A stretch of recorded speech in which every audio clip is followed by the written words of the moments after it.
Hi there and welcome. I'm Chef St. Laurent, and this is Chef Ian Campbell. I'm co-chair for Skills Alberta on the PTC, and this is our illustrious chair. We're here today to demo mainly the Skills Alberta regional, the regional scope, and so we're going to go through those items as well. Try to address some of the provincial items if we have time. We are fairly tight within this hour, so if you do have any questions while we're live, please feel free to type them in. We'll try to get to them as quickly as we can. If we don't get to them right away, still type them in. Skills Alberta will forward them on to us, and we will be able to hopefully answer those questions. But without further ado, Ian Campbell's going to get started. First thing we're going to be demoing is the breakdown of the chicken into the 8-cut. So Campbell, you want to take over? Good afternoon, and basically the way we're going to demonstrate this is very simple for your students. We take our chicken, and I think the first thing we can do is take off the wing tips. Those can go to one side because, again, the students can use that and make stock with it. The second thing we're going to get them to do is take the chicken and then find where there's a line right from the center keel bone straight down to where the breast area is. Put their knife on and cut straight across. They may have to just use that to get through the wishbone. Then just let them open up the chicken, and this will expose the rib cage. The next cut they're going to do is to put their knife just about ½ an inch from the center of the rib or the keel bone itself, and then the same thing on the other side. Again, this bone can be utilized, cut up smaller, put that in, make stock with it, and away they go. If they want, they can also remove the wishbone, but they don't have to. It can be left in there because this dish is going to be cooked with the bones in. So we really don't have to completely debone it. So once we have our chicken in two, we're going to find where the leg and the breast divides. There's like a little separation of the skin. They can put their knife on, follow the cut across. Same thing on the other side. So now we've split the chicken into 4. We're going to cut this chicken into 8 pieces. So we have our 4. Now we're going to divide it into half again. So we'll take our chicken leg, and again, if they want, they can do it from either side. Personally, I like to prefer that they just feel right around where the knee is. There's like 2 little bones, 2 little knobby bones. And if they put the knife on right between them, they'll be able to cut the leg through. Same thing again. There's like a little line of fat right at separating the 2. 4. Now for the breast, one thing I try to show my students as well is take the wing and just kind of fold it over so that the wing makes this nice little angle for you. Place the knife at the outer angle of the wing and just cut through. So now we have 6 pieces of chicken. Same thing on the other. We have 8. So now we have our chicken cut up into 8 pieces, which we're going to use to start cutting. And if you follow, we have the same thing on the brochure that was handed out as well. So you can outline the steps that Ian just went through, showing you how to do a proper 8-cut chicken. So that is great. So now we're going to start to cook the chicken. So we want our pan on. So what he's starting here, is the chicken cacciatore. So we've got all of our mise en place ready to go. And just like when you're in competition, you're going to want to make sure you've got all your stuff ready, all your ingredients ready to go before you start cooking. There's nothing worse than starting a recipe and having to scramble to get those items ready. So we're going to take our chicken and a little bit of seasoned flour and get the students just to tap off some of the excess flour, and then get that pan nicely reheated or heated up to start with, and then they can pop the pieces of chicken in. Preferably put, especially when it comes to the breast and the thigh, put the skin side down, because what you'd like to do is get a nice browning action on that skin, and that will help with the color. So really we're trying to crisp up that skin. We're doing a braise. So with the Cacciatore, it's a braised chicken dish. So nothing worse than getting a braised chicken dish with soft, floppy skin. Yes, the skin will soften a bit, but the flour is going to help coat that, get a nice crispy coating, so that when we sear it here and then we put it in the braising liquid, the chicken, when it comes out, should still have a little bit of crisp into that skin. So that's a good quality indicator that you've done a proper sear on there. Obviously, we want to watch the temperature. So as you're searing, you're going to want to adjust the temperature to ensure that you're not burning your chicken. So basically, you're just kind of looking. Nice golden brown. And you may need to top it up with a little bit more oil. So you're going to find the pan. As soon as you add your chicken, that flour is soaking up that oil. And so you may need a little bit more oil. We don't want to deep fry it. All we're doing is a nice quick sear on this to get some color. While he's searing out, I'm just going to talk to you a bit about the next kind of step. So once this chicken has a nice golden brown, we're going to put it into our braising pot. Typically, you're going to want to use 2 different pots for this. You get a nice solid high-sided fry pan for your chicken. Then, when you drain off your oil, you can make your sauce, your Cacciatore sauce, right in that pan. You've got a nice seasoning, a nice fond in the bottom for flavor, and you can put your chicken and actually do your braising in a separate sauce pot with a nice tight fitting lid. So here you go. We've got our chicken. We're getting a nice color on it. Just make sure you can see that, folks, out in internet land. And again, make sure that we see both sides before we add it in the pot. Basically, it helps with the color, and of course, it just helps to seal a lot of the juices of the chicken in that we want. So that's going to take a couple of minutes just to sear up.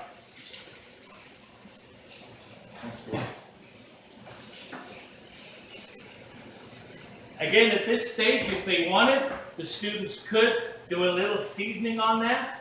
There's nothing wrong with that. I know we seasoned the flour, but again, with our dish, we want to make sure that we possibly add seasoning in layers, and there's nothing wrong with doing that.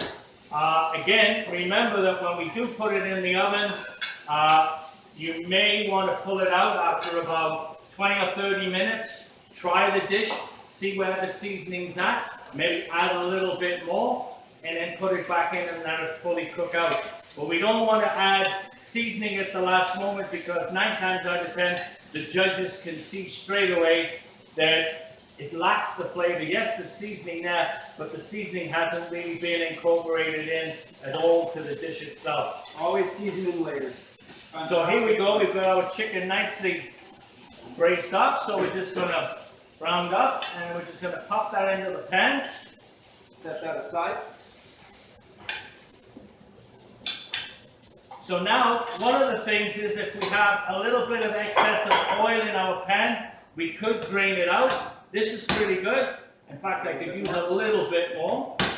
All right, so as Ian's cooking here, I'm going to walk you through the next steps of the recipe. So you've got your, all your mise en place. So you've got your your celery batonette, your green pepper batonette, your onion julienne, your carrot brunoise. We've got our garlic.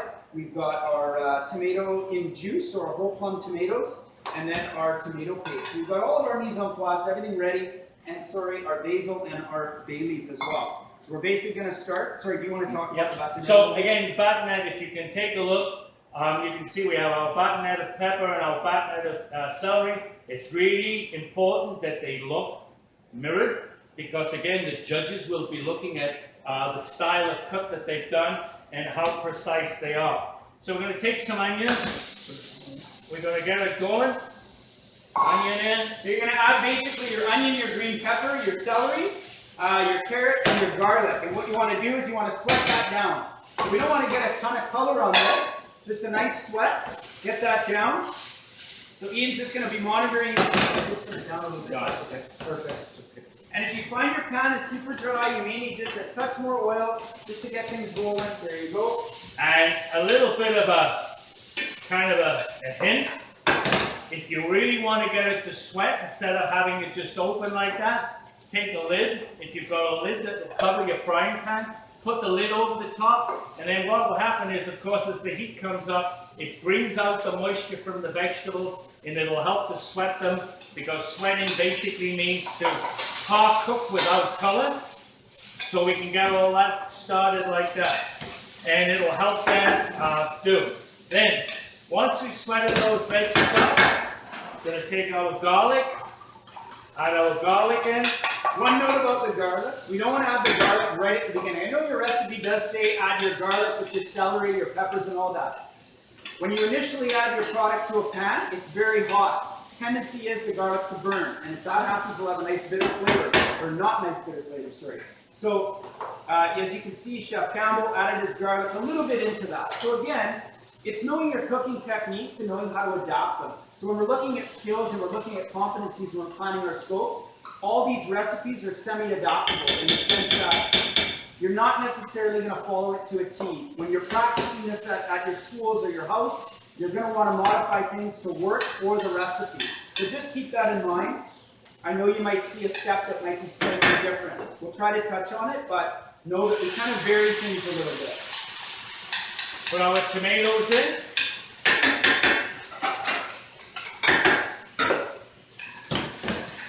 So we're getting our sauce going. Again, at this stage, it wouldn't hurt. Take a little taste. Just a little shot of salt. You may also, A little pepper. And the wine.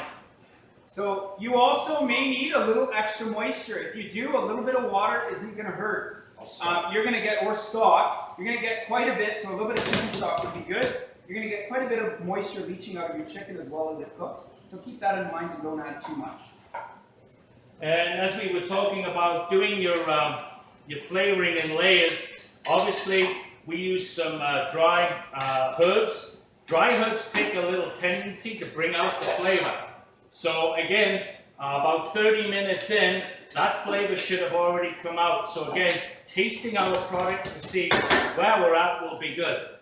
And now, once we've got our sauce basically ready to go, we can take that and we can add it into our chicken.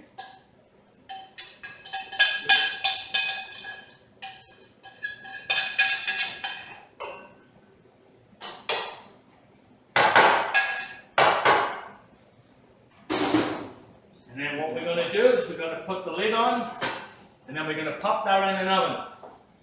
And I would say we put it in around about 350 degrees, and I think that's what the... Your recipe says 300.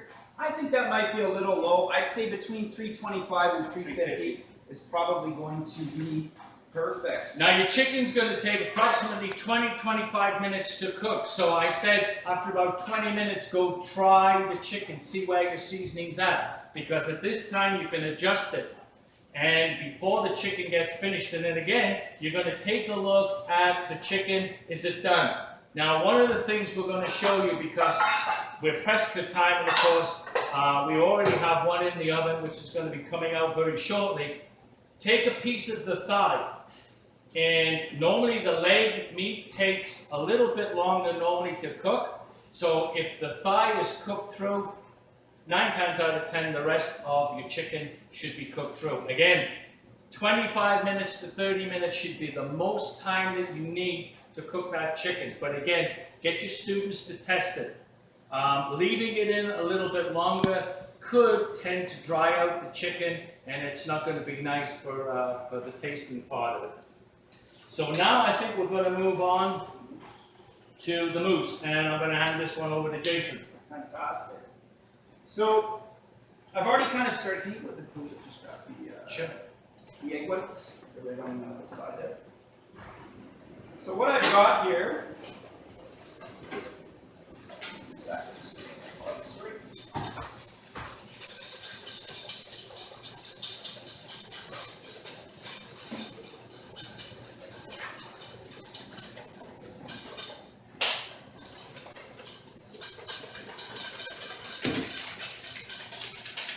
Sorry, one second. Ian's just getting our egg whites whipped up. You want to have the different steps kind of ready to go. So, step 4, beat our egg whites until they form soft peaks. Adding the sugar. Once they form those soft peaks, I'll just talk Ian through as I try to get this rub on a wet hand. That doesn't really work. So soft peaks, basically we should be able to just touch the egg whites till it just forms a peak, and then it sinks back in, and that's what we're looking for. So back here, while Ian's doing that, sugar right here, once you've got your soft peaks. So really this mousse is quite quick to put together. It is going to take some time to set. So for our regional in Edmonton, we've got 3.5 hours from start to finish. You're going to see that you're going to have a lot to do kind of as far as pre-prep before you're able to kind of get to that plating stage. You're going to have to make a pasta, which we're going to talk about today, obviously next. You're going to have to make a pasta, and then obviously your mousse is going to take a while. Recommending setting this in the freezer. So making either your pasta dough first and then moving on to your mousse, I think is going to be really key when you come to these regionals to help, I guess, you know, make your whole thing successful. Really, it's all about pre-planning and mise en place, having everything ready to go, and having a really solid work plan. I don't think we can stress that enough. So Ian's got the egg whites forming soft peaks. I've got a double boiler here. I'm going to work over on this stove because it's easier. I'm just going to melt down my chocolate. What's that? Here. What do you need? Nope, I'm good. So just over a double boiler, that's just a bit of boiling water. I've got my bowl of chocolate.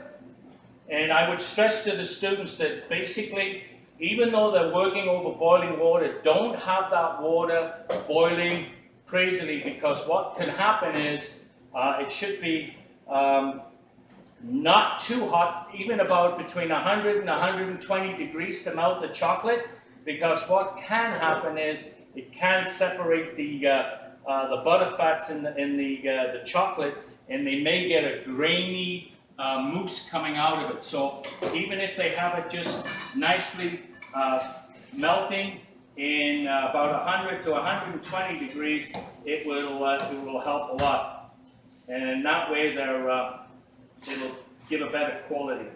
So now what you want the butter? Then we're going to add, so once the chocolate's melted, we're going to add the butter. Really, you don't need butter in a chocolate mousse. What is it going to add though? It's going to add some nice richness to it. So then I also want to whip the heavy cream that I've got in a separate bowl. So there's lots of single steps. I'll show you what's going on here. So we're going to whip the heavy cream.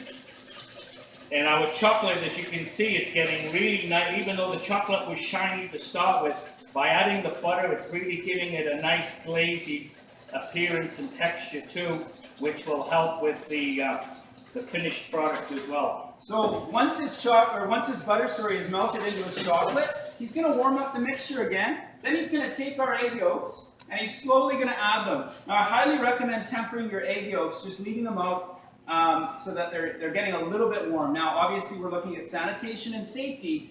Really, you can explain that to a judge that you don't want to add cold egg yolk to warm chocolate. Otherwise it's totally going to congeal and your mousse is not going to be nice and smooth. So I just kind of left them out once I started the process here.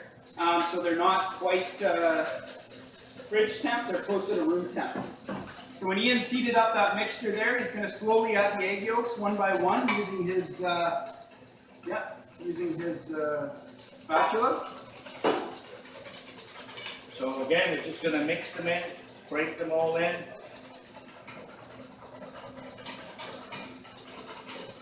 And we're getting a really nice, lustery looking mousse right now, starting to form.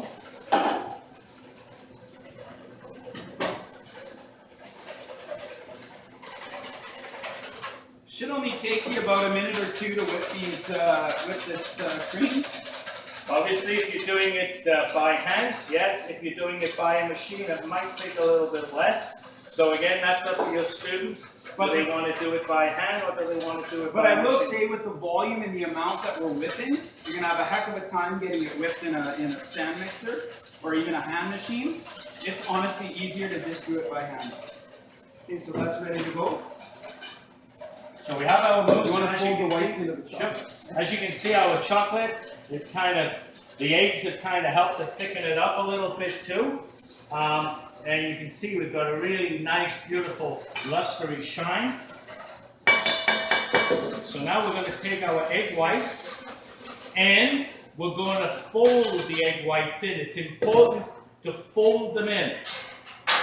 Beating the egg whites into the chocolate with a whip will not help. What will help? It'll take away a lot of that beautiful air that you've put into the egg whites, and it'll make the mousse a lot more heavier than it is if you just nicely lift in the egg whites and just stir them around. Take it from the side to the bottom to the top. Just work it all in nicely. This takes a minute or two to get it all fully incorporated. And again, you want to get it so that it's all the same color if you can.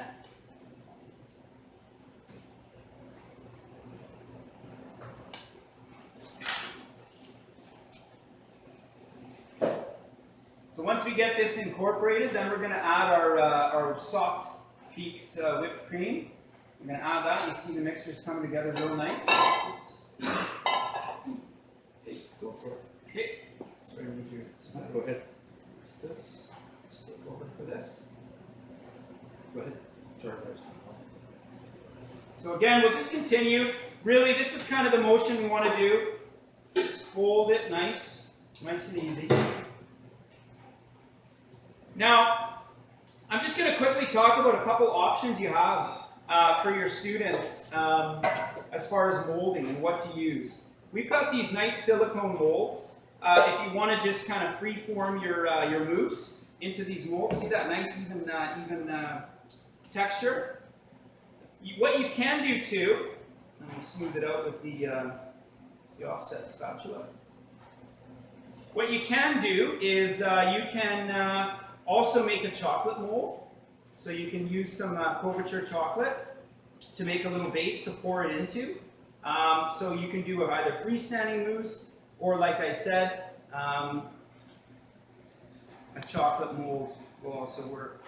So you could possibly, and I've seen some of the students being very creative, take a balloon, blow a balloon maybe a quarter of the way up, and then what they've done is they've taken the balloon, dipped it in some couverture chocolate, and had the balloon sitting in a egg carton, so it holds the balloon, and then let the chocolate set, and then of course they can use that nice little bowl once the balloon, let the air out of the balloon, and they'll have a nice little chocolate cup.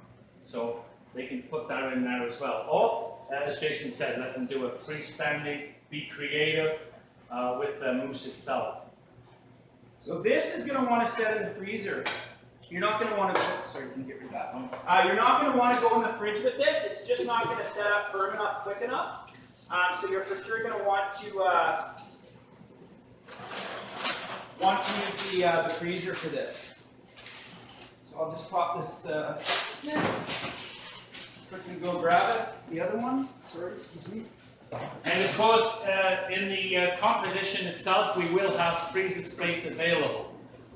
So all the students have to do is just let us know, and then we'll make sure that they've got it. So look at that, magic. TV magic. So now we're just going to go through, and I'm just going to do a very simple plating of this mousse. So I've got a few garnish items.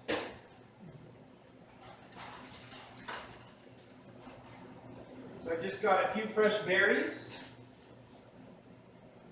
I've got a little sprig of mint here. I've got a little bit of chocolate garnish that I did ahead of time. I'll just show you. These are some chocolate pearls. This is using a bit of, you won't be able to bring this in. It's just a little something I had on hand. So really, I'm probably not going to want to use it, but just something cool to show you guys. So we've got our plate. When you are using the molds, highly recommend you pop it out frozen and let it temper on your plate. Otherwise, it's not going to come out nice.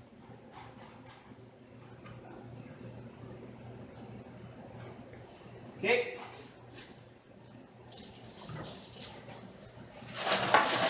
Now, as for the scope for the Provincial, you do have to make a cookie, and that's part of your garnish.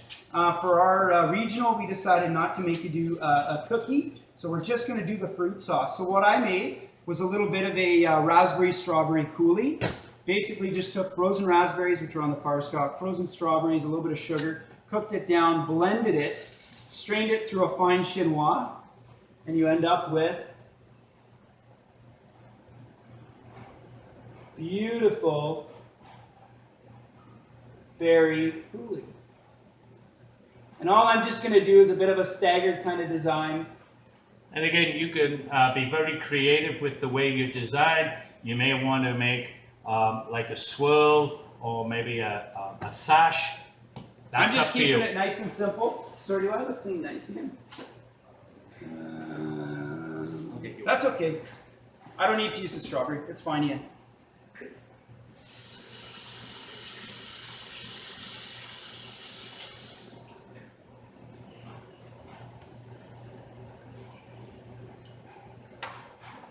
It's all good.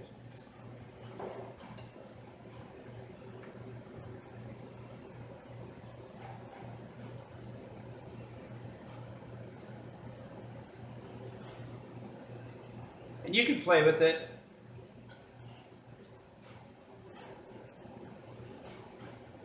Kind of messed up that one dot. Just a real simple plating. Maybe you pipe some whipped cream on top to kind of jazz up the top. Again, we're crunched for time, so I didn't spend a ton of time doing that. Just wanted to show you folks at home, you know, a little example of just a simple plating. Like Ian said, you can, with your coulis, you can do swirls, you can do circles all the way around, you can do a swipe, a brush stroke. There's lots that you can do. It's very versatile. So a nice simple plate of the mousse. Any questions or anything yet? No? Perfect. All right, so we're going to actually head over to the pasta station that we've got set up. Now we're going to talk about the pasta dough. A couple things about the pasta dough once we get settled here. So the recipe in your scope there, we found that it maybe is a little bit dry. So like I had mentioned before, very common to adapt recipes, have to tweak things a little bit. With this recipe, what I typically will do, we added 1 extra egg yolk, so instead of 5, we added 6. And we're not going to make that change directly on the scope. I think as you practice, you're going to find that you are going to need to modify things a little bit. I did up the oil a touch and added a little bit of water. And really, you know all about that when you're forming your dough and you're doing your knead. As it's coming together, your hydration level needs to be up a bit. Quality indicator. This dough's been kneaded for 15 minutes after it was mixed, and then it rested out actually for about a half an hour. Then I put it in the fridge. Obviously, before you start working it, you're going to want to working it on the roller. You're going to definitely want to pull it out and temper it. Should be soft and pliable, but have a nice firm texture. So hold up in the roller and not fall apart on you. Obviously, if it's falling apart in the roller, it's too dry. We need to up our hydration level of our dough.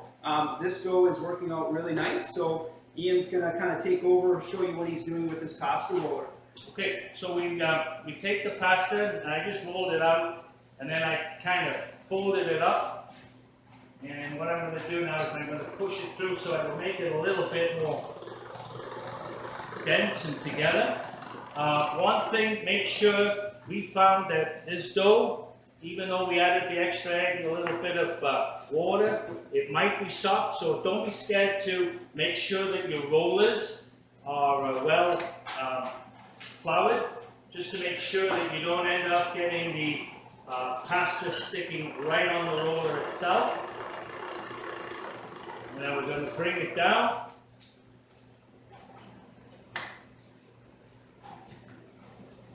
And I'll pour it through one more time.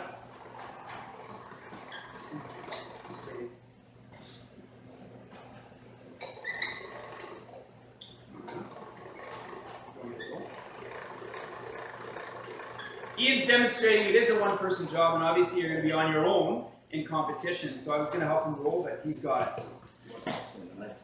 So if you want it, now it gets possibly for your student maybe a little bit too long. There is nothing wrong with them taking it, cutting it in half, so at least it's manageable for themselves.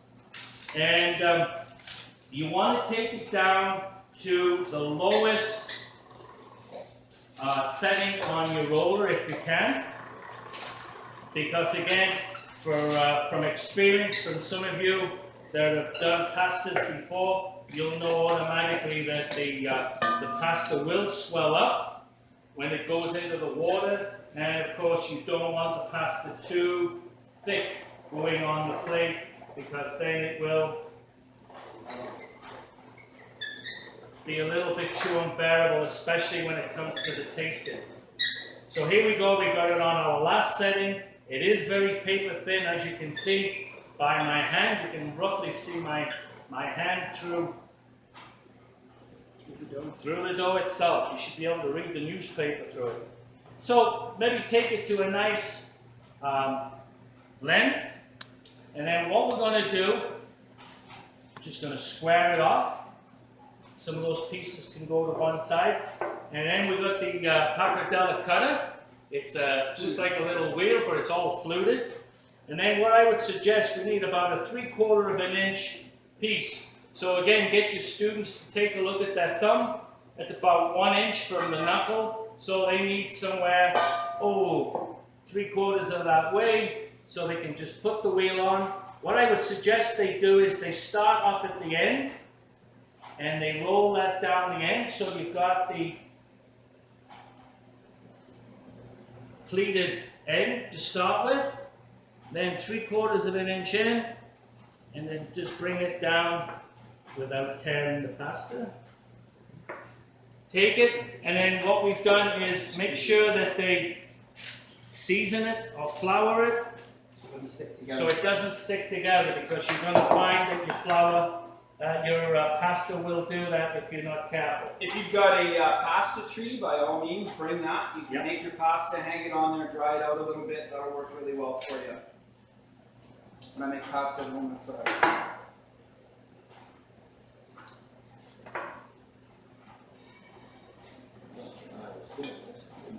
There you go. Just dips it in the flour.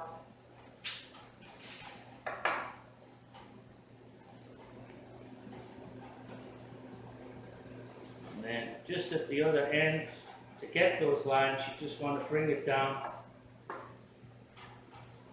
so you have those pleated lines all the way. Now, we just demonstrated that, but we already, by the magic, because we didn't know how pressed we are for time, we already have some already that we've done. So now what we're going to do is we're going to take this and we're going to cook it off. So again, for this you need a pot of boiling water and salt it. Personally, I like my salt in the water so it tastes very like seawater, because again, that's going to give flavor to the pasta itself. That means the more flavor you have in the pasta, the less you have to put into the sauce and everything else to give it the flavor. So we're just going to go over. As for the provincial, we've got competencies, and you'll see one of the competencies is a tomato sauce. Now, a lot of questions right off the bat are, why are the students making a tomato sauce and then they're making a cacciatore that does have a tomato sauce to it? And our answer to that as the PTC was, you're going to need something to dress this pasta in. So you've got your beautiful chicken with your sauce. You're potentially going to pull your chicken out if you need to, reduce your sauce down a bit, and that's going to be your topping or your finish for that chicken. You need something for the finish of the pasta. So what we're going to demonstrate is just a little bit of just the Italian tomato sauce. So in a pan, I've got my pan heating with a little bit of the tomato sauce in it, just so that we can dress that pasta. We're going to go ahead and plate the cacciatore dish. So pasta, hot boiling salted water, shouldn't take any more than about 4 minutes to 5 minutes. But how do you teach your students how to know when the pasta's done? They're going to taste it. So again, you've got the pasta in the hot boiling water, just let it stir. And then what you're going to do is you're going to get them to take it out. They can test it by squeezing the pasta between finger and thumb. And then if it breaks or snaps easily, you know it's ready. Or get them to try it itself. How does it feel? Is it chewy or is it cooked nicely? Obviously, if you leave it in too long, then it's going to be overcooked and falling apart when you go to toss it. If you just want to, if we're able to, I can come up to the camera. So this is our pre-done, finished cacciatore. We get a shot of that. So it's in the sauce. Like I said, there's quite a bit of liquid there. Okay. I'm probably going to use, you're probably going to use 2 pieces per plate. You've got 8, so you're probably going to use 2 pieces per plate for your finished product. Obviously, you're going to have a little bit extra for your regional amount. You will not be deducted points because we know you're cutting a whole chicken.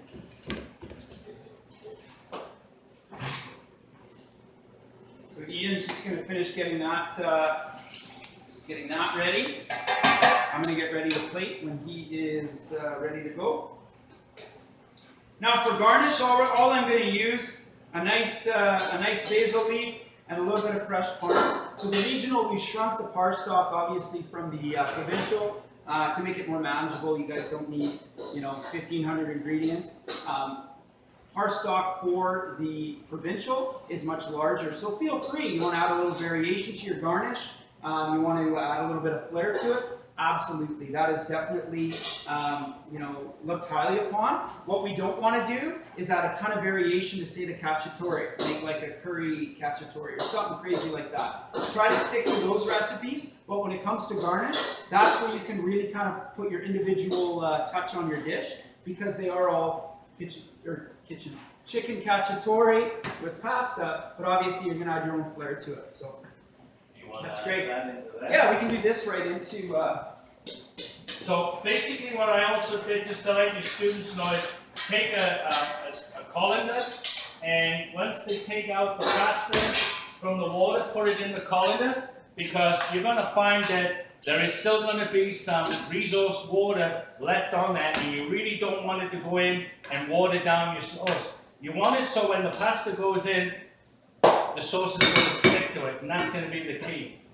All right, so for plating purposes, we're just going to do a real simple plate. Anytime you plate any sort of long pasta, want to give it a bit of a twist to get some height. You're going to find, though, the fresh pasta tends to be a little bit tougher to kind of get nice height and get twisted. That's fine. Cacciatore. Find a drum. So serving by rights with the chicken, they should have 1 piece of the leg and 1 piece of the breast on a plate. So again, if you can teach your students that they get the breast and leg. That's a breast piece. There we go. So here we got a piece of drum, and then all we have to do now is just get some nice sauce on there. Nice sauce over the top. So, because this is our veg portion of this.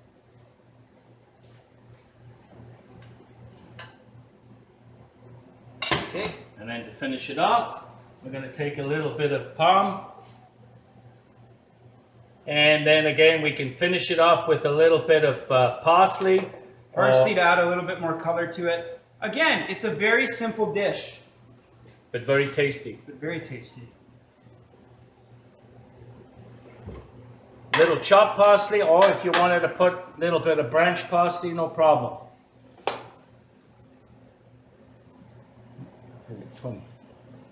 20 minutes, so I don't know if it's... We're a lot faster than I thought we'd be, but I guess that was because we were so prepared as far as our prep and our mise en place. If anybody's watching online has any questions or anything, please feel free. We've got lots of time, so you can do that now.